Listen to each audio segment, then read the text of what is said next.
Njengoba liqhubeka uhlelo lokuguqulwa kwamamitha ogesi wekhadi, kulindeleke ukuthi senyuke isibalo sabantu abebengawukhokheli ugesi, njengoba kumanje beyizigidi ezingama-400, kanti lokhu ngenye yezizathu ebeziholela ekutheni i-Eskom ilahlekelwe izizumbulu zemali. Eskom alone has been losing per month 2.5 billion rands. If you had to compute that over a period of a year, Eskom is losing 30 billion rands on this category of people that I'm referring to.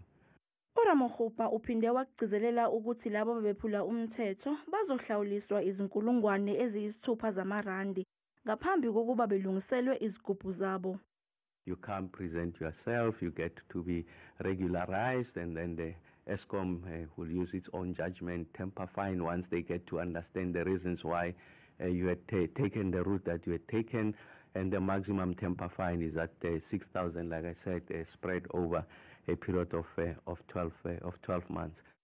Usuku lomnqamulajuqu olusha lumhla ziyi-13 kuZibandlela, kanti abantu bayakhuthazwa ukuba bengalindi umzuzu wokugcina ukuguqula amamitha abo ogesi wekhadi.